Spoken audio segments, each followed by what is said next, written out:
Speaker, sir, I present the budget for the year 2022-23. Eligible startups established before 31/3/2022 had been provided a tax incentive. We plan to steer a paradigm change. Introduction of a central bank digital currency will give a big boost to digital economy.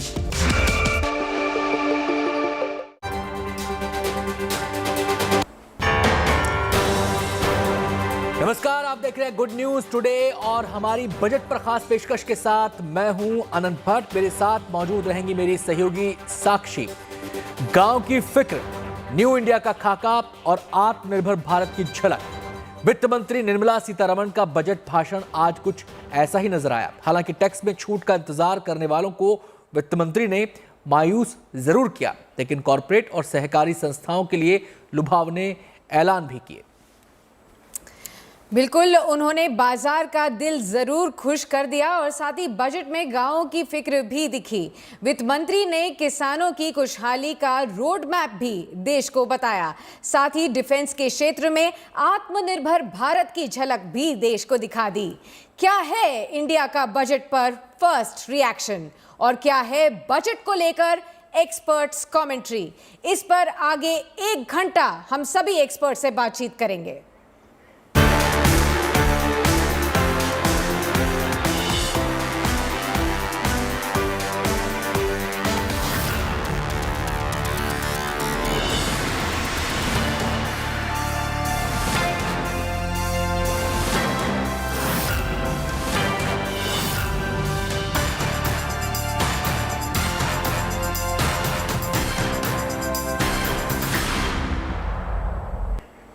तो सबकी निगाहें जिस budget पर थी वो आखिरकार पेश हो गया। अब आपको सुनवा देते हैं वित्त मंत्री निर्मला सीतारमण की कुछ चुनिंदा और खास सेक्टर को दी गई सौगातें और उन्होंने क्या कहा और वो कौन से ऐलान रहे जो आने वाले वक्त में गेम चेंजर साबित हो सकते हैं।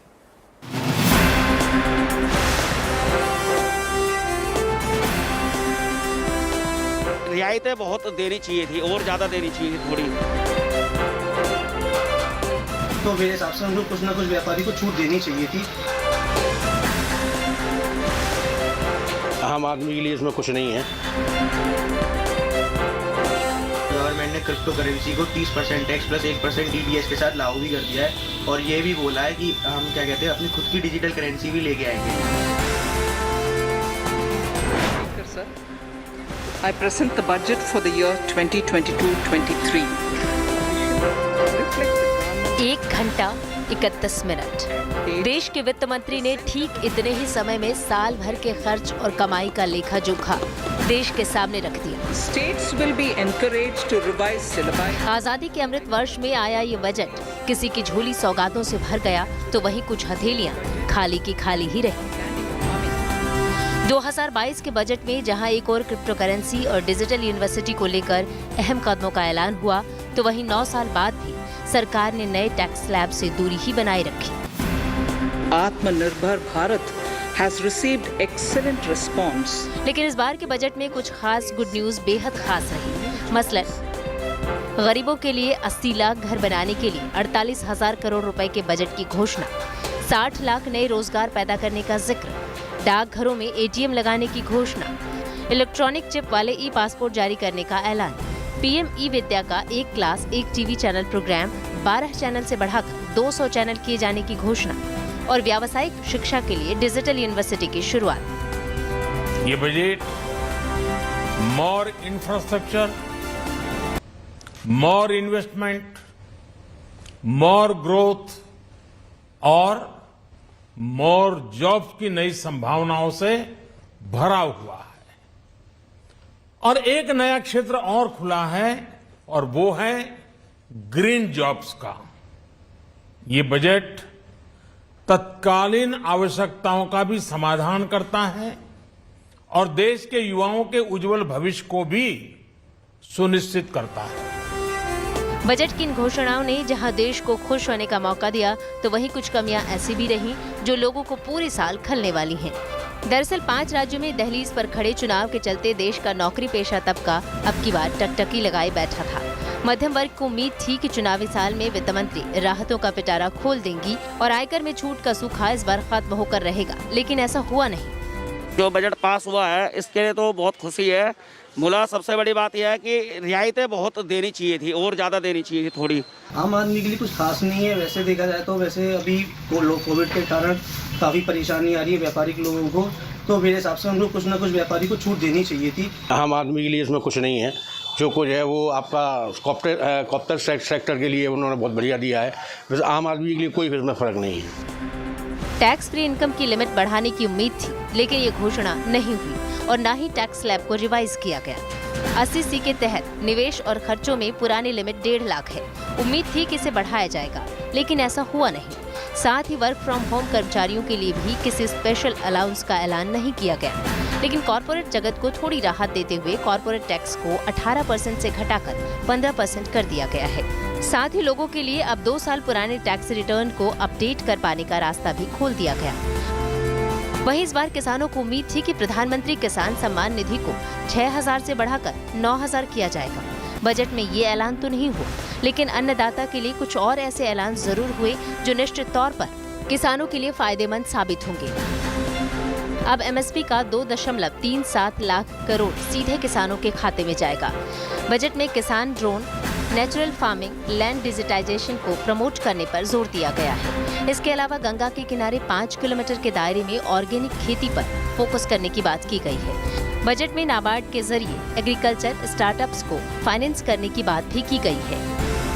उधर महिलाएं भी इस बार के बजट में इनकम टैक्स छूट, होम लोन और म्यूचुअल फंड में इन्वेस्टमेंट पर रियायतों की उम्मीद कर रही थी, लेकिन ऐसी कोई बड़ी घोषणा नहीं हुई जिससे उनकी कमाई या खर्च में राहत पर असर हो। लेकिन सरकार ने कोरोना में सबसे ज्यादा प्रभावित हुए MSME सेक्टर के लिए पिछली बार की तरह इस बार भी पैकेज का ऐलान जरूर किया है। बजट में MSME के लिए अगले 5 साल में 6,000 करोड़ का ऐलान किया गया है। साथ ही बजट में डिजिटल इंफ्रास्ट्रक्चर पर फोकस और ई-पोर्टल लॉन्च करने का भी जिक्र किया गया। MSME को सौगात मिली, लेकिन कोरोना की तीसरी लहर के बीच आए इस बजट में हेल्थ सेक्टर के बजट को नहीं बढ़ाया गया है। हालांकि बजट में हेल्थ इंफ्रास्ट्रक्चर पर फोकस करने की बात जरूर की गई। नॉर्थ ईस्ट के हेल्थ और दूसरे डेवलपमेंट पर फोकस का भी जिक्र हुआ। साथ ही साथ देश में मेंटल हेल्थ काउंसलिंग के लिए प्रोग्राम शुरू करने का ऐलान भी किया गया। तो वहीं देश में नए इन्वेस्टमेंट माध्यम के तौर पर पॉपुलर हो रही क्रिप्टो करेंसी को लेकर इस बार के बजट में कई अहम ऐलान किए गए। मसलन क्रिप्टो करेंसी से होने वाली कमाई पर अब 30% का टैक्स लगाया जाएगा। इसके अलावा डिजिटल एसेट्स ट्रांसफर करने पर 1% TDS लगेगा। बजट में घोषणा की गई कि रिजर्व बैंक ऑफ इंडिया इस साल डिजिटल करेंसी को लेकर आएगा। डिजिटल करेंसी में ब्लॉकचेन टेक्नोलॉजी का इस्तेमाल होगा। बात अगर रेलवे की करें तो पिछले बजट की तरह इस बार भी रेलवे को लेकर कोई बड़ा ऐलान नहीं हुआ। बजट में न तो बुलेट ट्रेनों का जिक्र किया गया और न ही वर्ल्ड क्लास स्टेशनों का, लेकिन अच्छी बात ये रही कि यात्री किराए में किसी तरह की कोई बढ़ोतरी नहीं की गई है। साथ ही 400 नई जनरेशन वाली वंदे भारत ट्रेन को चलाने का ऐलान भी किया गया। इस बार के बजट में एनिमेशन, विजुअल इफेक्ट्स, गेमिंग और कॉमिक्स यानी AVGC सेक्टर में रोजगार की असीम संभावनाओं को देखते हुए वित्त मंत्री ने AVGC प्रमोशन टास्क फोर्स बनाने का भी ऐलान किया। ये अपने आप में एक नई शुरुआत है। Bureau report, good news today. देश की फाइनेंस मिनिस्टर की बात तो आपने सुन ली। अब चलिए आपको मिलवाते हैं आम घर की उस होम मिनिस्टर की बात जिसे इस बार के बजट में काफी आस थी। क्या वित्त मंत्री का बजट आम गृहिणियों की उम्मीदों पर खरा उतरा है? ये जानने की कोशिश कर रहे हैं हमारी संवाददाता श्रुतिका। यूनियन बजट 2022 आज वित्त मंत्री निर्मला सीतारमण ने पेश कर दिया है। उसके बाद में कहीं पर उत्साह देखा जा रहा है तो कहीं थोड़ी मायूसी भी है। उसी का हालचाल लेने के लिए मेरे साथ में यहाँ पर अमित जी और उनका परिवार मौजूद है। सबसे पहले मैं अमित जी के पास ही जाती हूँ क्योंकि वो एक लघु व्यापारी हैं। तो ऐसे में सर से जान लेते हैं कि उनके बिजनेस के लिए कितना फ़ायदेमंद ये रहा है बजट और उन्हें कितनी उम्मीदें थी। मैं ओवरऑल देखूँ तो मैं भी डिटेल स्टडी करूंगा कि उन्होंने बोला है कि ईज़ ऑफ बिजनेस 2.0 से और हमें फ़ायदा होगा। जो पिछला एक्सपीरियंस देखा जाए तो मिक्स एक्सपीरियंस है। अभी आई डोंट नो कि हम एमएसएमई को कितना और बेनिफिट मिल सकता है और कितना इजीली हमें कंप्लायंसेस इजी होंगे। I will say it's a good budget for motivation है नए बंदों को स्टार्टअप में आने के लिए और मैन्युफैक्चरिंग में घुसने के लिए। बट अभी मिक्स फीलिंग है कि हमारे लिए अच्छा है या बुरा है, but I think so it will be good. हाँ, तो सर जैसे आपने बोला मिक्स्ड फीलिंग है, तो अब इसमें रेटिंग अगर मैं आपसे पूछूं कि रेट कर दीजिए इस बजट को 10 में से, तो कितना देंगे?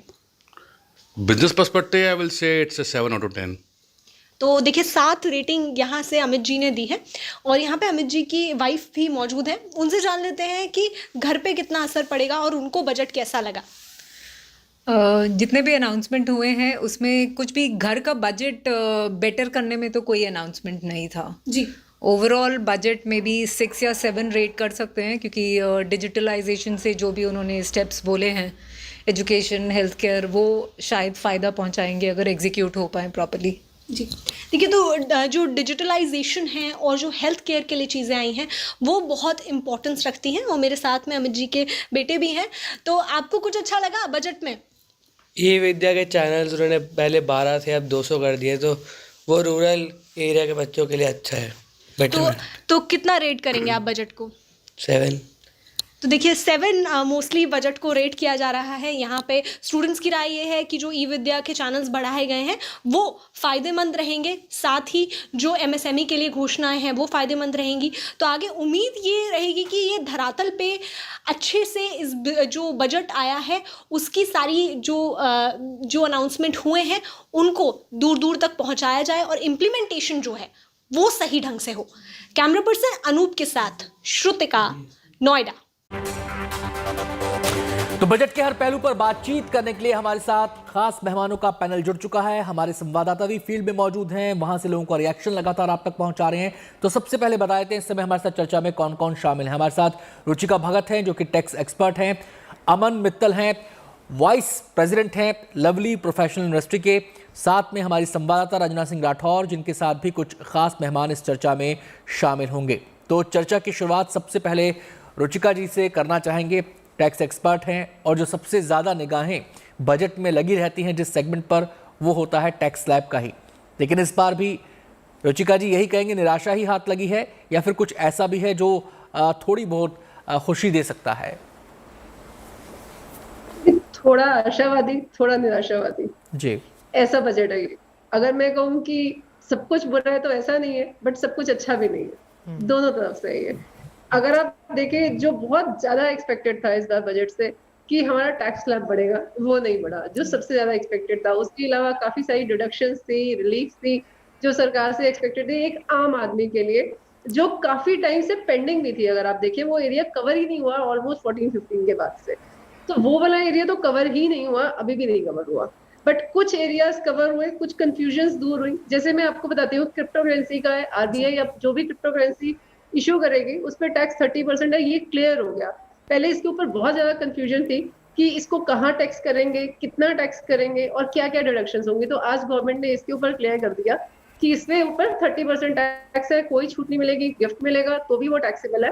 बट थोड़ी सी कंफ्यूजन यहाँ पर भी है, वो गिफ्ट है वो कहाँ, कैसे, कितना टैक्सेबल है, वो चीज अभी रह गई है। मे बी वो क्लैरिटी बाद में सरकार दे देगी। इसके अलावा अगर हम और देखें तो लॉन्ग टर्म कैपिटल गेन के ऊपर वो एक्सपेक्टेड था कि सरकार करेगी इस बार छूट, वो सरकार ने सरचार्ज उसका कम कर दिया। वो एक रिलीफ है इंडिविजुअल के लिए। इनफैक्ट वो थोड़ा सा इंस्पायरिंग भी है कि ज्यादा से ज्यादा लोग अब इन्वेस्ट कर सकते हैं, चाहे उसको अपनी मेन इनकम के रूप में फॉलो करें, चाहे उसको अपनी एक ऑल्टरनेटिव इनकम के लिए फॉलो करें कि स्टॉक एक्सचेंज में इन्वेस्ट करते हैं। एक बेनिफिट इंडिविजुअल को ये मिला जो आम आदमी के पॉइंट ऑफ व्यू से हम कह सकते हैं। दूसरा एक और कंफ्यूजन थी जो बहुत अच्छे से क्लियर किया गवर्नमेंट ने। हम जब भी रिवाइज रिटर्न फाइल करते थे, रिवाइज रिटर्न की लिमिट सिर्फ 1 साल की थी पहले, और उसके बाद इंटीमेशन आ जाती थी। इंटीमेशन की टाइम था 2 साल का। तो क्या होता था कि जब हम रिवाइज रिटर्न हम फाइल करने का टाइम निकल जाता था और इंटीमेशन आ जाती थी, उसके अगेंस्ट कभी रिवाइज रिटर्न हो ही नहीं पाती थी। तो वो केस अल्टीमेटली अपील में पेंडिंग रह जाते थे और इस चक्कर में काफी सारे केसेस जो है अपील में पेंडिंग है।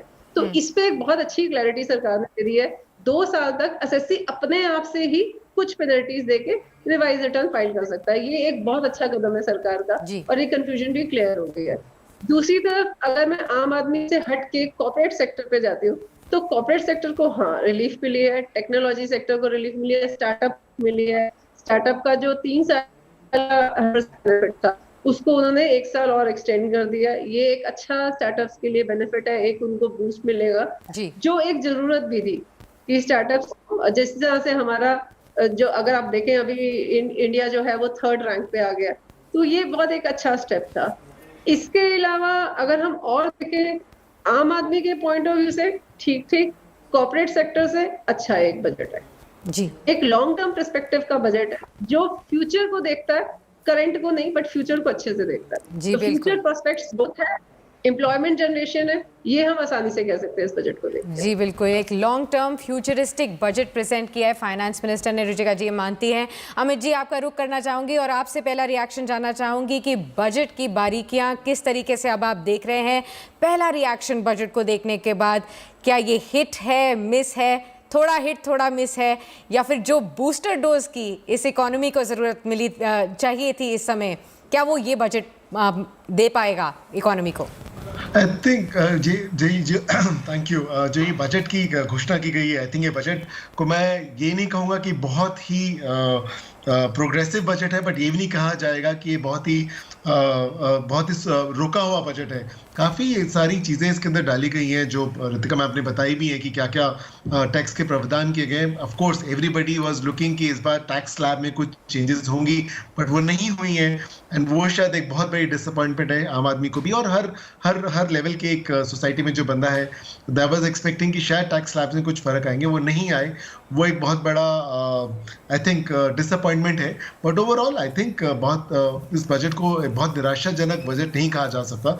डेफिनेटली एजुकेशन के मायने से, बिकॉज मैं एजुकेशन दायरे में काम करते हैं, लवली प्रोफेशनल यूनिवर्सिटी, अगर मैं यूनिवर्सिटी के लहजे से देखी जाए और एजुकेशन लहजे से देखा जाए, बड़ा प्रोग्रेसिव बजट लेकर आए हैं। हम सब जानते हैं 2 साल से कोविड में सबसे ज़्यादा तो नहीं कहूँगा, बट बहुत ही ज़्यादा असर बच्चों पे बहुत पड़ा है, क्योंकि सारे यूनिवर्सिटीज़ बंद थी, स्कूल्स बंद थे, कॉलेजेस बंद थे। उसको देखते हुए जो इस बजट के अंदर प्रावधान किए गए हैं कि 200 नए चैनल्स खोले जाएंगे कवरिंग मल्टीपल लैंग्वेजेस के अंदर, 1 क्लास 1 चैनल स्कीम के अंदर, वो एक बहुत he probably you don't know कि जो कोविड आ रहा है ये कब तक रहेगा और क्या कोविड के बाद कोई और भी नई प्रॉब्लम्स आ सकती है। उसको मद्देनजर रखते हुए एक प्रोग्रेसिव स्टेप लिया गया है, I think which is a very good step. ऊपर से डिजिटल यूनिवर्सिटी का जो प्रावधान किया गया है कि ये सब चीज़ें रुक गई थी, ऑनलाइन एजुकेशन को बढ़ावा देने के लिए डिजिटल यूनिवर्सिटी की बात की गई है, वो एक बहुत ही प्रोग्रेसिव अगेन थॉट है, लॉन्ग टर्म थॉट है कि वी शुड बी रेडी कि अगर कुछ भी जिस तरह से डिजिटल इकोनॉमी ग्रो कर रही है उसके बारे में बात की जाए। और एक 5 एकेडमिक इंस्टीट्यूशंस को जो देश के बेहतरीन इंस्टीट्यूशंस कहलाए जाएंगे, उनको 250 करोड़ हर इंस्टीट्यूशन को दिया जाएगा। ये एक बहुत ही अगेन बहुत प्रोग्रेसिव थॉट है। तो इसको रखते हुए मुझे लगता है एजुकेशन के लिए काफी प्रावधान किए गए। जी, एलोकेशंस की अगर हम बात करें तो वो भी एक पॉजिटिव पिक्चर ही सामने रखते हैं। अगर हम 2021-22 के एलोकेशन की बात करें तो 30,796 करोड़ रुपए आवंटित किए गए थे एजुकेशन के लिए, प्रधानमंत्री एजुकेशन मिशन के लिए। अगर हम प्रधानमंत्री एजुकेशन मिशन में अब बात करें तो 2022-23 में ये आंकड़ा बढ़कर हो गया है 39,553 करोड़ रुपए। तो बेसिक शिक्षा की तरफ भी ध्यान है। दूसरी तरफ क्या आपको लगता है कि इसमें ऑफलाइन और ऑनलाइन दोनों जो पैरेलल पद्धतियां इस समय चल रही हैं शिक्षा की, उनमें बैलेंस बनाने की कोशिश की गई है कि आने वाले समय में सिचुएशन जैसी होगी उसके हिसाब से खुद को मॉडिफाई किया जा सके? डेफिनेटली इस बजट में अगर आप जो ऑफलाइन ऑनलाइन की एक डिबेट स्टार्ट होगी, जो पहले कभी ऑफलाइन ऑनलाइन कुछ होता नहीं था, तो अगर हम उसकी बात की जाए तो डेफिनेटली इसमें ऑफलाइन का भी प्रोविजन किया गया है, ऑनलाइन का भी। जहाँ ऑफलाइन में बोला गया कि 5 बड़े एकेडमिक इंस्टीट्यूशंस को 250 करोड़ की वो सपोर्ट दी जाएगी, एंडोमेंट फंड दिया जाएगा। वो बहुत बड़ा पुश है to make the online strong. और वहीं पे डिजिटल यूनिवर्सिटी की बात की गई है, 200 नए चैनल्स की बात की गई है, जो ऑनलाइन एजुकेशन को पुश करने की बात की गई है। तो आई थिंक वो बैलेंस करने की कोशिश की गई है। एंड डेफिनेटली जैसे आपने बताया 30,000 से 1000 करोड़ का अगर एलोकेशन का इंक्रीज किया गया है, एंड अभी बहुत ज़्यादा डिटेल्स नहीं है, बट हम सोच सकते हैं कि शायद काफ़ी बजट स्कूल एजुकेशन को और स्ट्रॉन्ग करने के लिए, हायर एजुकेशन को और स्ट्रॉन्ग करने में लगाया जाएगा, तो उसको मद्देनजर रखते हुए it's a very good balance. जी, एक और जो कोरोना काल ने हमारे सामने चुनौती पेश की, चाहे वो एजुकेशन का क्षेत्र हो, चाहे वो हेल्थ का सेक्टर हो, चाहे कोई भी सेक्टर हो, उसने हमें ये बताया कि अगर चीज़ें टेक्नोलॉजी ड्रिवन हैं तो हम आने वाली चुनौतियों का सामना अच्छे से कर सकते हैं। क्या ये सोच, ये विजन आपको इस बजट में दिखता है? डेफिनेटली, अगर हम ये फार्मर्स का भी जो इन्होंने बताया गया है कि सीतारमन जी ने बताया कि अभी एक ड्रोन्स को यूज करके फार्मर्स को सपोर्ट किया जाएगा, चाहे वो इंसेक्टिसाइड है और या फिर उसको इतने बड़े एरियाज को कंट्रोल करने के लिए ड्रोन की यूसेज की बात की गई है, ड्रोन एज अ सर्विस की बात की गई है। आई मीन वो क्लियरली डिफाइन करता है कि सरकार टेक्नोलॉजी एडॉप्शन को बहुत बड़े लेवल पे सोच रही है। एंड एलपीयू ने, मैंने शायद आपने भी एक स्टोरी की थी, एलपीयू ने ये जो फ्लाइंग फार्मर करके एक ड्रोन है ऑलरेडी डेवलप किया गया है, एंड हमारे बच्चे जो इन्होंने ये डेवलप किया था फ्लाइंग फार्मर, कि ये ड्रोन जो इंसेक्टिसाइड पेस्टिसाइड दे पाएगा और उनका बड़े बड़े फार्मलैंड्स का सर्वे कर पाएगा। I think it's a very promising move कि ये जो चीजें क्लासरूम में थी या एक R&D सेंटर में थी उसको एक्चुअल मेन कोर्स में लेकर आ रहे हैं, वो एक बहुत अच्छी बात है कि the government is thinking a practical way to use technology. जी बिल्कुल, प्रैक्टिकल यूज़ टेक्नोलॉजी का फार्म सेक्टर में डेफिनेटली एक पॉजिटिव है, ऐसा मानते हैं अमित जी। हमारे साथ बनी हुई है रंजना भी सुबह से ही और लगातार एक्सपर्ट से बातचीत कर रही है। बताइए कि इस समय आपके साथ कौन है और आप क्या कुछ जान रही हैं, फर्स्ट रिएक्शंस क्या मिल रहे हैं आपको बजट के? बिल्कुल साक्षी, जिस तरीके से बात बजट की हम सुबह से कर रहे हैं, कई एक्सपर्ट्स इसे प्रोग्रेसिव बता रहे हैं तो कई एक्सपर्ट्स इसे लॉन्ग विजन का बजट बता रहे हैं। लेकिन बात जैसे कि अनंत ने भी अभी थोड़ी देर पहले की कि नव भारत के निर्माण की बात इसमें की गई, और जब बात नव भारत की होती है तो उसकी नींव जो सेक्टर रखता है उसके बारे में भी बात कर लेना बहुत जरूरी है। मैं बात कर रही हूँ एग्रीकल्चर सेक्टर की, जिसको लेकर बात करेंगे हम केपी सिंह जी से। उनसे बात करेंगे, राष्ट्रीय प्रवक्ता है भानु किसान यूनियन के, और किस तरीके से आप इस बजट को देख रहे हैं, क्योंकि जहां पर हर सेक्टर डिजिटलाइज हो रहा है, कृषि को भी और खेती के सेक्टर को भी डिजिटलाइज्ड करने का ऐलान किया गया है, ड्रोन टेक्नोलॉजी का इस्तेमाल होगा, किसान जिस तरीके से खेती कर रहे हैं उसके औसत रखने के लिए, फर्टिलाइजर्स के स्प्रे के लिए, इस ऐलान को किस तरीके से देख रहे हैं? सरकार ने किसानों को सुविधाएं तो दी हैं, लेकिन मैं ये कहूँ ओवरऑल सरकार अच्छा ही कर रही है, क्योंकि लॉन्ग विजन के लिए कहीं ना कहीं हम सभी भारतवासियों को, हर सेक्टर के लोगों को कॉम्प्रोमाइज़ तो करना ही पड़ेगा, क्योंकि हमने कोरोना महामारी देखी, उसमें अगर कृषि सेक्टर ने देश को सहारा नहीं दिया होता तो इस देश की अर्थव्यवस्था कहीं से भी प्लस में आने के आसार नहीं थे। तो मेरा मानना यही है कि किसानों के लिए जो किया जाना चाहिए, सिर्फ मरहम क्या होता है, आप ड्रोन टेक्नोलॉजी करोगे, डिजिटल टेक्नोलॉजी ला रहे हो तो डिजिटल तरीके से पेमेंट भी करो। गन्ना भुगतान है, कांटे पर जैसे ही गन्ना जा रहा है डिजिटली कांटे पर वैल्यू आए और उसका फिर पेमेंट ऑनलाइन ट्रांजैक्शन हो। और अगर कृषि को बेहतर बनाना है तो R&D पर भी काम करना पड़ेगा, रिसर्च एंड डेवलपमेंट पे। आज जो हम केमिकल पेस्ट जो उर्वरक यूज कर करके जो बीमारियां बढ़ रही हैं, GMC बीज सीड्स आ रहे हैं, इस तरह की जो पॉलिसीज, गवर्नमेंट को इन पॉलिसीज से बचना चाहिए जो सीड्स पे जो पेमेंट का जैसा कि आपने जिक्र किया, तो यहाँ पर MSP की मांग लगातार आप किसान लंबे समय से करते आ रहे हैं। ऐसे में 2.37 लाख करोड़ यहाँ पर जो है अमाउंट उसको डायरेक्ट पेमेंट किया जाएगा, उससे कम से कम संतुष्ट है? देखो, ये तो MSP वाली बात पर हम एग्री नहीं करते। दिया जाएगा वो ठीक है, किसान को इस समय आप जितना दे रहे हो वो उसके घाटे से बहुत कम परसेंटेज है, लेकिन जो भी दे रहे हो हम उसकी सराहना करते हैं। जब पिछले 17 सालों में 45 लाख करोड़ का किसानों को घाटा हुआ, 17 लाख के आसपास उन पर कर्ज है, जब तक आप उनके कर्ज का निपटारा नहीं करवाओगे तब तक अच्छी टेक्नोलॉजी, अच्छी योजनाएं, चाहे डिजिटल कर दो, कुछ भी कर दो, छोटे किसानों के लिए जो एक्ट लाए गए थे, किसानों के हित में लाए गए थे, वो एक आपने कुछ लोगों के दबाव में वापस कर लिए। तो ये भी तो किसान हित की पॉलिसीज नहीं है। जो किसान, एक छोटा किसान जिस पर 1 बीघा खेत है, और उसके परिवार को वो नहीं चला सकता, क्योंकि लेकिन एक बार फिर से वित्त मंत्री ने किसानों की आय को दोगुना करने का जो लक्ष्य है उसको दोहराया है। हालांकि पिछले बजट में भी कहा गया था कि 2022 मार्च तक हो जाएगा, 2 ही महीने उसमें बाकी हैं। ऐसा है, सरकार ऋण देने का टारगेट तय करती है कि किसान को कैसे शांत करना है। 17 लाख करोड़ 18 लाख करोड़ ऋण बांटेंगे। इन ऋण बांटने से कुछ भी नहीं होना, उसके उत्पाद का मूल्य दे दीजिए C2 प्लस 50%। लागत मूल्य है, चाहे यह प्रोडक्ट है चाहे ये मोबाइल है, इसकी लागत का 1.5 गुना मूल्य देने की बात स्वामीनाथन आयोग कमेटी ने की थी। उससे सरकार बच रही है और इधर उधर की कि हम ये बूस्टर कर देंगे, सम्मान निधि दे देंगे। हम इस सरकार की पुरानी सरकारों से कार्यकाल की प्रशंसा करते हैं, लेकिन ये किसान मसीहा बन गए, ऐसा कुछ नहीं है। किसानों को बहुत ज़्यादा खुश होने की ज़रूरत है, ऐसा भी कुछ नहीं है। बेरोजगारी जिस कदर बढ़ रही है उस कदर ये एग्रीकल्चर सेक्टर 50% से ज़्यादा जनसंख्या को रोजगार देता है, पूरे देश को खिलाता है। तो सरकार को ये सोचना चाहिए कि एग्रीकल्चर सेक्टर में ग्रोथ आप 3.9% के आसपास लेके आए हो, जो ना काफ़ी है। और औद्योगिक क्षेत्र की देखी जाए तो 11-12% ग्रोथ है। हाँ। क्या औद्योगिक कुछ ही लोगों के हित में जो लौटते हैं आपके पास, है वो खरबपति होता जा रहा है। लौटते हैं अंजना आपके पास, रंजना आपके पास लौटते हैं। हम सीधे अभी रुक करेंगे। यहाँ पर हमारे साथ अमन मित्तल जी मौजूद हैं।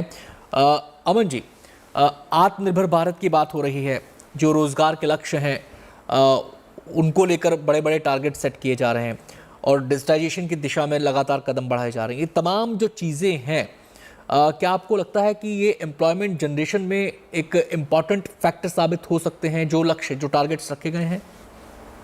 जी देखो, जैसे बोला जा रहा है कि लॉन्ग टर्म विजन बजट है। लॉन्ग टर्म बजट में बहुत सारी नौकरियों को क्रिएट करने का प्रावधान किया जा रहा है। साथ साथ एजुकेशन जो एक बहुत बड़ा सेक्टर है, जो नौकरियों को जो नई कंपनीज भी आएंगी, स्टार्टअप्स भी आएंगे, नौकरियों के अंदर जो HR फोर्स आएंगे उनको प्रिपेयर करने के लिए जो एजुकेशन है उसके अंदर बजट को भी बढ़ाया जा रहा है। अगर हम उन दोनों चीज़ों को देखें कि एक तरफ नौकरी को बढ़ाने का काम बात की जा रही है, प्लस एक बार एजुकेशन जो नौकरियों के लिए एक तरह से प्रोडक्ट क्रिएट कर रहे हैं, उनमें बजट बढ़ाने की बात की जाए। अगर हम दोनों को मिलकर बात करें तो ऑफकोर्स ये एक लॉन्ग टर्म विजन है to increase the employability in India. और एम्प्लॉयबिलिटी अगर इंडिया में बढ़ेगी तो of course overall growth of the economy होगी, GDP बढ़ेगी, लोगों के पास पैसा आएगा और सर्कुलेशन होगा। आई थिंक अगर हम लॉन्ग टर्म से देखा जाए, जो ये बात नौकरियां बढ़ाने की है, बहुत ही लॉन्ग टर्म, बहुत ही अच्छा एक प्रावधान है। यस, हमें देखना पड़ेगा ये किस तरह से उसको एग्जीक्यूट किया जाए, बट एब्सोल्युटली बहुत ही एक मार्वेलस मूव है। जी बिल्कुल। रुचिका जी, मैं आपका रुख दोबारा से एक बार करूंगी। मैं आपसे जानना चाहती हूं कि जो कस्टम्स ड्यूटीज़ में चेंजेस हुए हैं उसका सीधा सीधा फ़ायदा लोगों को कैसे मिलने वाला है। ख़ास तौर पर हम देख रहे हैं जेम्स एंड डायमंड्स पे कस्टम्स ड्यूटी की कटौती की बात हुई है, इमिटेशन ज्वेलरी पे हालांकि बढ़ने की बात हुई है, स्टील स्क्रैप्स पे कमी, मोबाइल फ़ोन्स और उसके चार्जर्स और जो भी जो पॉइंट्स इस्तेमाल होते हैं मोबाइल चार्जर्स में, इन सभी में कस्टम्स ड्यूटी में रिडक्शन किया गया है। इससे सीधा सीधा लोगों को कैसे फायदा मिलता हुआ आपको नजर आ रहा है? और दूसरी तरफ सभी इंपोर्टेड आइटम्स को कस्टम्स ड्यूटी बढ़ाकर अब बातचीत हो रही है इस बजट में। देखिए, जब हम कस्टम ड्यूटी की बात करते हैं तो कस्टम ड्यूटी से पहली चीज जो सरकार लेके आई है वो है ये इमिटेशन ज्वेलरी पे, डायमंड्स पे। तो इसके अंदर लेडीज को फायदा है, लेडीज ज्यादा ज्वेलरी खरीदेंगी सबसे पहले तो, खैर जोक्स अपार्ट। बट इसके अंदर एक चीज बहुत अच्छी है कि कस्टम ड्यूटी कम होने से मुझे लगता है कि अभी आप देखें तो हम जो PIL स्कीम वगैरह लेके आ रहे थे जिसके अंदर इंडिया के अंदर मैन्युफैक्चरिंग करेंगे, तो इसके अंदर काफी कुछ रॉ मटेरियल ऐसा है जो बाहर से आता है।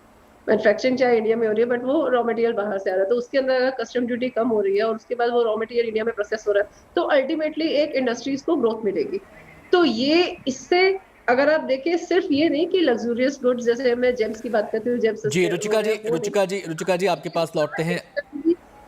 पास लौटते हैं। इस समय हमारे साथ एक और मेहमान जुड़ गए हैं, उनसे भी हम बातचीत करेंगे। हमारे साथ मनीष शर्मा जी हैं जो कि चेयरमैन हैं, CEO हैं Panasonic India and south Asia के। बहुत बहुत स्वागत है मनीष जी आपका। बजट पहली नज़र में कहा जा रहा है फ्यूचरिस्टिक है, एक विजन के साथ है, देश को आगे ले जाने वाला है, आने वाले वक्त की चुनौतियों से सामना करने वाला है और उस चुनौती के लिए खुद को अभी से तैयार करने की दिशा में आगे बढ़ने वाला है। क्या आप इन बिंदुओं से सहमत हैं?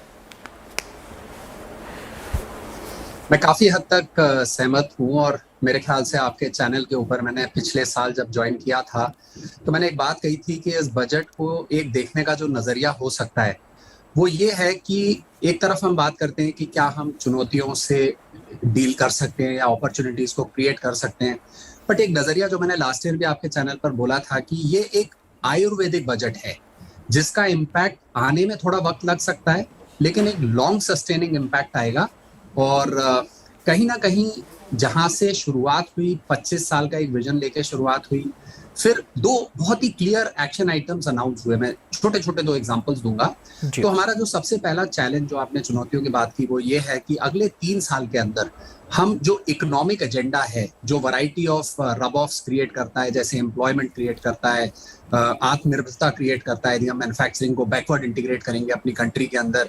और पहली चीज ये है कि शायद बजट सेंट्रल नहीं रहा पॉलिसी इंटरवेंशंस और गवर्नमेंट और इंडस्ट्री के डायलॉग के लिए, और शायद बजट का जो लॉन्ग टर्म इम्पैक्ट है, सोशल इम्पैक्ट है, शायद वहां तक बजट का एक बहुत बड़ा रोल रह गया है। पूरे साल इंडस्ट्री की बातचीत होती है। एग्जांपल के तौर पर PLI जो बजट से काफी पहले अनाउंस हुई और इंडस्ट्री के साथ एक बड़ा संवाद हुआ सरकार का। और दूसरी चीज कि आप ये नोटिस करेंगे कि कुछ अनाउंसमेंट्स ऐसे हुए हैं जो मिड टर्म पर इम्पैक्ट के बजाय लॉन्ग टर्म इम्पैक्ट करेंगे। जैसे for example drone as a service, अब इसका 5G के जो अनाउंसमेंट्स हुए के साथ कपल करके यदि इम्पैक्ट देखा जाए तो एक बहुत बड़ा इम्पैक्ट होगा आने वाले टाइम के अंदर और उसका rub off overall economic growth पर पड़ेगा। जी बिल्कुल। साथ ही मैं आपसे ये भी जानना चाहूँगी मनीष जी, क्योंकि आप पैनासोनिक इलेक्ट्रॉनिक्स की दुनिया से बिलोंग करते हैं, जहाँ पर पिछले 3-4-6 महीनों में हम लगातार एक सेमीकंडक्टर शॉर्टेज की बातचीत देख रहे हैं जो कि ऑटो इंडस्ट्री से लेकर इलेक्ट्रॉनिक्स इंडस्ट्री से जुड़ा हुआ है।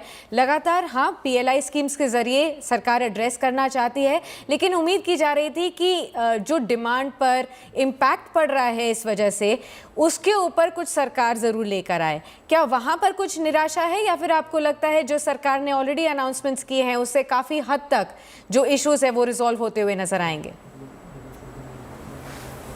मैं बहुत ही ईमानदार रिस्पांस दूंगा इसका। मेरे ख्याल से जिम्मेदारी अब इंडस्ट्री के ऊपर ज्यादा है, जिसमें बड़ी जिम्मेदारी मल्टीनेशनल कॉर्पोरेट्स के ऊपर है। और जहां तक सेमीकंडक्टर की बात आती है, जो लार्ज केपेक्स से रिलेटेड इन्वेस्टमेंट्स होते हैं, कहीं ना कहीं हम लिथियम आयन बैटरी सेल की बात कर रहे हैं आने वाले वक्त के अंदर। पास में हमने फैब की बात की है, हमने ओपन सेल जो पैनल होता है जो LED टीवीज के अंदर जाता है, मोबाइल फोन्स के अंदर जाता है, उसकी बात की है। सरकार की तरफ से जो इंटरवेंशंस की एक्सपेक्टेशन है, जो एसेंशियली एनकरेजमेंट और इंसेंटिव की तरफ जाते हैं, वो काफी हद तक अनाउंस हो चुके हैं। जब इम्प्लीमेंटेशन की बात आती है, डेफिनेटली कितने ईज से वो इम्प्लीमेंटेशंस होते हैं वो एग्जीक्यूशन के टाइम पर पता रहेगा। लेकिन ये जो बड़े इन्वेस्टमेंट्स होते हैं ये ग्लोबल फुटप्रिंट को नजर में रखते हुए मल्टीनेशनल कंपनीज डिसाइड करती है, न केवल कि एक कंट्री स्पेसिफिक की डिमांड किस तरीके से बढ़ रही है। और मैं काफी ऑप्टिमिस्टिक हूं कि जो सरकार ने रिसेंटली नीतियां अनाउंस की है स्पेसिफिकली सेमीकंडक्टर के लिए, आने वाले वक्त के अंदर कुछ इनिशिएटिव्स देखने को मिलेंगे। जी, कोरोना के चलते मनीष जी काफ़ी डिक्लाइन डिमांड में भी देखा गया, क्योंकि जो लोगों के पास फंड्स थे, जो उनकी इनकम थी, इनकम में शॉर्टेज हुई, वेव ऑफ्स हुए, सैलरी कट्स हुए, उसकी वजह से इस इंडस्ट्री पर, इस मार्केट पर भी बहुत इम्पैक्ट पड़ा था। क्या आपको लग रहा है कि आने वाले समय में चीज़ें सुधर रही हैं और ये जो डिमांड का दायरा है वो बढ़ेगा और जो एक विज़न सरकार बजट में लेके चली है उससे थोड़ा सा बूस्ट मिलेगा इसको? मेरा नजरिया थोड़ा सा डिफरेंट है यहाँ पर। यदि मैं मोबाइल फोन को इंक्लूड ना करूं और जो मेडिकल इलेक्ट्रॉनिक्स, टेलीकॉम इलेक्ट्रॉनिक्स या पावर इलेक्ट्रॉनिक्स, एक बहुत बड़ा सेगमेंट है इलेक्ट्रॉनिक्स का, यदि मैं उसकी बात ना करूं और केवल कंज्यूमर ड्यूरेबल्स की भी बात करता हूं, लगभग $10 बिलियन, लगभग 70 से 75 हजार करोड़ की ये इंडस्ट्री है। और मैं जिम्मेदारी के साथ ये स्टेटमेंट देना चाहता हूँ कि डिस्पाइट हमने एक बहुत ही डिफिकल्ट सेकंड वेव देखी इस फाइनेंशियल ईयर के अंदर, जिसका पहले क्वार्टर के ऊपर काफी बड़ा इम्पैक्ट था, उसके बावजूद इस इंडस्ट्री के majority of segments supply pressures के बावजूद, क्योंकि कमोडिटी जो ग्लोबल इम्पैक्ट है उसका एक बड़ा इम्पैक्ट कॉस्ट के ऊपर आया, जो कंज्यूमर की प्राइसेस थी वो लगभग 10 से 15% ऊपर बढ़ी है, उसके बावजूद भी इंडस्ट्री ने ग्रोथ की है। और कुछ सेगमेंट्स जहां पर पेनिट्रेशन रेट अभी भी कंट्री के अंदर काफी कम है, जैसे एयर कंडीशनर, सिर्फ 6% हाउस होल्ड्स के पास आज एसी है। ये कैटेगरीज काफी तेजी से पेंट अप डिमांड इनकी वापस आई, इवन तो जो समर सीजन था वो पीछे चला गया था जी। तो जहां तक ड्यूरेबल इंडस्ट्री की बात है, बहुत ही स्ट्रॉन्ग रेजिलियंस शो किया है उस इंडस्ट्री में और ग्रोथ वापस आती हुई दिखाई दे रही है। और मुझे ऐसा लगता है कि ये ड्यू है, आने वाले 3 से 4 साल ये इंडस्ट्री बहुत तेजी से ग्रो करेगी। बहुत बहुत शुक्रिया मनीष जी आपका हमारे साथ जुड़ने के लिए और अपना पॉइंट ऑफ व्यू सामने करने के लिए, साझा करने के लिए। बाकी तमाम गेस्ट हमारे साथ बने हुए हैं और हमारी ये खास चर्चा बजट को लेकर लगातार जारी है। अभी एक छोटा सा ब्रेक लेंगे।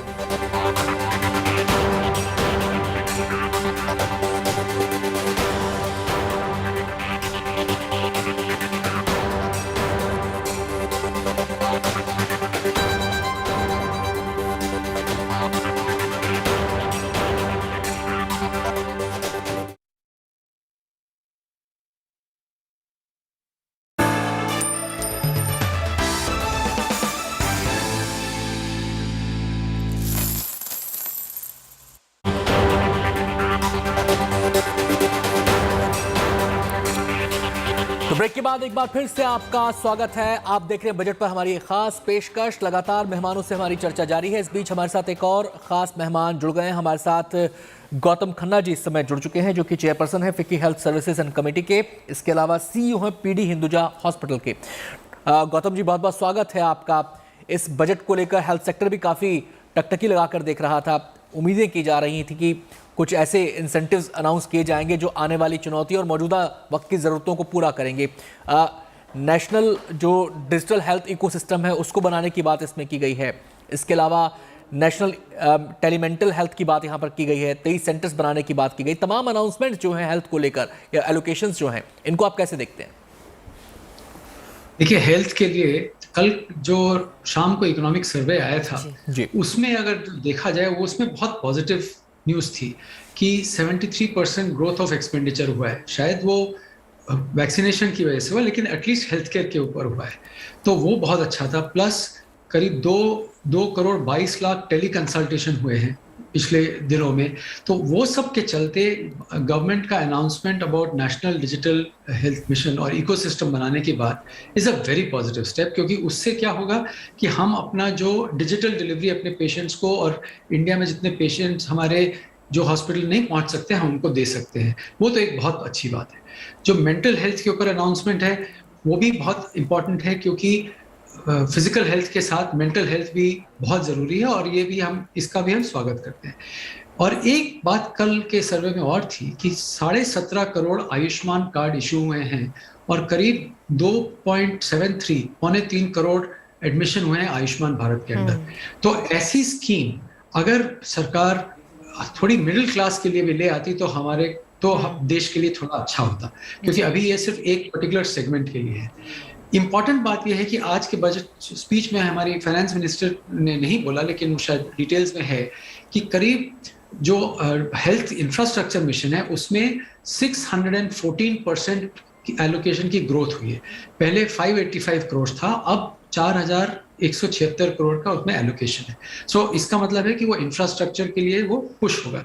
जो हेल्थ केयर के लिए हम सब ने देखा कि कोविड टाइम में हेल्थ केयर हमारा इंफ्रास्ट्रक्चर इनएडिक्वेट है, तो उसके लिए बहुत ज़रूरी है। लेकिन मेरा सरकार से शायद अभी फाइन प्रिंट बाकी है, शायद उसमें और भी आए कि जो प्राइवेट सेक्टर है वो भी एक्सपैंड कर रहा है, उनको भी एक्सपेंशन के लिए जैसे इंफ्रास्ट्रक्चर स्टेटस है हॉस्पिटल्स का, लेकिन सरकार बैंक जो है लॉन्ग टर्म लोन नहीं देते हैं। तो अगर long term loan they for infrastructure तो वो हॉस्पिटल को एक्सपेंशन में कुछ फायदा होगा। जी। एक और इम्पॉर्टेंट चीज़ है जो मैं सोचता हूँ शायद सरकार के नेक्स्ट कपल ऑफ डेज में आए, कि हमने देखा कि प्रिवेंटिव हेल्थ बहुत इंपॉर्टेंट है। अपनी हेल्थ को मेंटेन करना बहुत जरूरी है, क्योंकि अगले सालों में नॉन कम्युनिकेबल डिजीज का प्रकोप बढ़ता जा रहा है, और सरकार ने भी ये सोचा है और कहा है, और आयुष्मान वेलनेस सेंटर्स भी बनाए हैं। लेकिन उसके ऊपर स्पीच में कुछ नहीं सुना, बट मैं उम्मीद करता हूं कि उसके ऊपर कुछ फोकस हो, कि जैसे कुछ इंसेंटिव दिया जाए लोगों को प्रिवेंटिव हेल्थ चेकअप के लिए, सरकार कुछ टैक्स बेनिफिट दे, और अगर फाइनेंसिंग पर टैक्स बेनिफिट दे तो वो शायद कुछ फायदा हो। गौतम जी आप बने रहिए हमारे साथ, एक और मेहमान जुड़े हैं और चंदन सिंह जी है हमारे साथ, स्टॉक मार्केट एक्सपर्ट। बजट के लिहाज से, स्टॉक मार्केट्स के लिहाज से खासतौर पर बजट ने कितनी उम्मीदों पर खरी उतरे हैं, ये भी आप हमें समझाइए। देखिए, अभी जो आपने मार्केट में देखा कि 2 बजे के आसपास एक प्रॉफिट बुकिंग आई थी, एक नॉर्मल प्रॉफिट बुकिंग थी। किसी भी बड़े इवेंट से पहले ना आईवी और विक्स बहुत बढ़ जाते हैं, तो उसको कूल ऑफ करने के लिए, ऑप्शंस के एडजस्टमेंट को पूरा करने के लिए जब भी इवेंट खत्म होता है तो उसके बाद एक नॉर्मल सा सेल ऑफ या प्रॉफिट बुकिंग बोल सकते हैं। अगर मार्केट बढ़ा हुआ है तो गिर जाता है, गिरा हुआ तो बढ़ जाता है, उनके एडजस्टमेंट को पूरा करने के लिए। अभी विक्स वापस नॉर्मल हो गई, जैसे ही 25-24 की विक्स वापस 20 पे आ गई, जैसे आईवी कूल ऑफ होने लगी तो मार्केट ने वापस अपनी रफ्तार पकड़ ली। क्योंकि मार्केट इस बजट में शायद ऐसा, एक तो पहली बार इस बार बजट में हम लोग कुछ भी उम्मीद, मार्केट के लोग कुछ कर ही नहीं रहे थे कि बजट में कुछ होने वाला है, क्योंकि इलेक्शन सर पे तो ऐसा कुछ सोचा नहीं था कि बजट में कुछ टैक्स के बारे में कुछ बोलने वाले हैं, या हमारे लिए एलटीसीजी में कुछ बड़ा राहत देने वाले हैं, कुछ एसटीटी में बोलने वाले हैं, कुछ कॉर्पोरेट टैक्सेस के बारे में बोलने वाले हैं। तो ऐसी उम्मीद थी कि हमें ऐसा कुछ नहीं करने वाले। इनफैक्ट कुछ नहीं करके अच्छा किया। अभी मार्केट के लिए बोलते हैं कभी-कभी कि no bad news is also good news, तो कुछ भी बुरी बात नहीं आई, कुछ भी बुरी खबर नहीं आई, तो उस मार्केट को चेयर अप कर रहा है। मार्केट अभी ऑल टाइम आज के डे हाई पे ट्रेड कर रहा है ना, ऑलमोस्ट आई एम श्योर कि वो डे हाई के आसपास ही बंद होना चाहिए। जी चंदन जी आपके पास लौटेंगे, हम सीधे एक बार फिर से रुख करना चाहेंगे गौतम जी का। गौतम जी, हम डिजिटल हेल्थ इकोसिस्टम की बात कर रहे हैं, लेकिन सवाल ये है कि किसी भी अगर दिशा में आगे बढ़ना है तो वहाँ पे संतुलन बहुत ज़रूरी है। हम केवल डिजिटल इकोसिस्टम के भरोसे नहीं रह सकते। जब तक फिजिकल रीच नहीं है तब तक हम प्रॉपर हेल्थ सिस्टम को मजबूत नहीं मान सकते। आपको क्या लग रहा है, फिजिकल रीच की तरफ कितना आगे बढ़ पा रहे हैं? देखिए, यही मैंने पहले बोला था कि जो हेल्थ केयर इंफ्रास्ट्रक्चर है, हमें फिजिकल इंफ्रास्ट्रक्चर, हमको और हॉस्पिटल बेड्स और लैब्स वो फिजिकली बनाने हैं। और उसके लिए हम लोगों ने प्रपोज किया था कि हमको एक हेल्थ केयर इंफ्रास्ट्रक्चर और इनोवेशन फंड सरकार को बनाना चाहिए, जिससे कि थोड़ा इंफ्रास्ट्रक्चर एक्सपेंशन के लिए लोगों को इंसेंटिव मिले। तो उसके ऊपर कोई खबर आई नहीं है इस बजट में अभी तक, हो सकता है फाइन प्रिंट में हो। लेकिन डिजिटल का काम तब तक है जैसे जिनको कंसल्टेशन नहीं मिल सकता है गांव में या छोटे शहरों में, जहाँ पे वो नहीं पहुँच सकते हैं अपने पास के अस्पताल में, वहाँ के लिए डिजिटल हेल्थ और डिजिटल डिलीवरी बहुत बहुत फायदेमंद है। और कई चीज़ें ऐसी हैं जैसे कि इलाज के बाद जब हॉस्पिटल से पेशेंट घर जाता है तो फॉलो अप है, वो भी कर सकते हैं आप डिजिटल से। और जो डॉक्टर से नॉर्मल कंसल्टेशन है वो भी आप कर सकते हैं उससे। लेकिन अगर आपको सर्जरी करनी है या डॉक्टर को दिखाना है तो फिजिकल तो दिखाना ही पड़ेगा।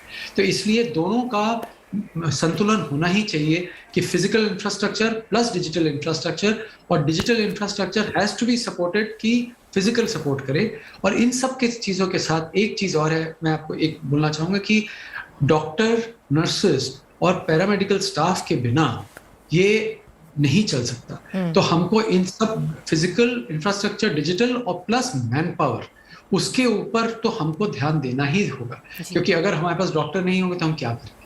तो इसलिए सबका संतुलन बना के ही चलना। तो आपने देखा इस पूरे बजट को लेकर अलग अलग सेक्टर्स की क्या क्या डिमांड्स थी और क्या क्या आने वाले दिनों में करना चाहिए, ये सजेशंस भी लगातार आ रहे हैं। हालांकि इस बजट के बारे में कहा यह जा रहा है कि वर्तमान की जरूरतों और भविष्य की चुनौतियों को ध्यान में रखकर आगे बढ़ने की कोशिश यहां पर की गई है। सीधा लाभ की अगर हम बात करें, जो सर्विस क्लास है या फिर जो मिडिल क्लास है, उसको सीधा लाभ भले ही टैक्स के रिबेट्स के रूप में ना मिला हो, लेकिन एक विजन यहां पर कहा जा रहा है एक्सपर्ट्स के जरिए कि दिखाई देता है कि भविष्य की चुनौतियों के लिए तैयार किया जा रहा है देश को। साक्षी जी बिल्कुल, देखा जाए तो फाइनेंस मिनिस्टर ने कई सेक्टर्स को यहाँ पर प्रायोरिटी दी है। हेल्थ केयर सेक्टर अभी भी कुछ उम्मीदें बाकी हैं और उम्मीद यही है कि आगे जाते हुए भी सरकार अनाउंसमेंट्स करेगी। पिछले कई साल में हमने ऐसा देखा है कि बजट के बाहर भी क्रिटिकल सेक्टर्स पे ऊपर ध्यान देती है सरकार। फिलहाल के लिए इमीडिएट बूस्टर डोज तो नहीं, लेकिन लॉन्ग टर्म विजन के साथ एक फ्यूचरिस्टिक ग्रोथ ओरिएंटेड बजट हमने अभी देखा है। तो हमारी इस खास पेशकश में फिलहाल इतना ही। तमाम मेहमानों को हम यहाँ पर शुक्रिया अदा करेंगे। गौतम जी आपका शुक्रिया, आपका भी शुक्रिया रुचिका जी, और अमन मित्तल जी आपका भी बहुत बहुत शुक्रिया, चंदन सिंह जी आपका भी बहुत बहुत शुक्रिया हमारे साथ इस चर्चा में शामिल होने के लिए। हमारी इस खास पेशकश में इतना ही। छोटा सा ब्रेक लेंगे, लेकिन आपको कहीं नहीं जाना है, देखते रहिए गुड न्यूज टुडे।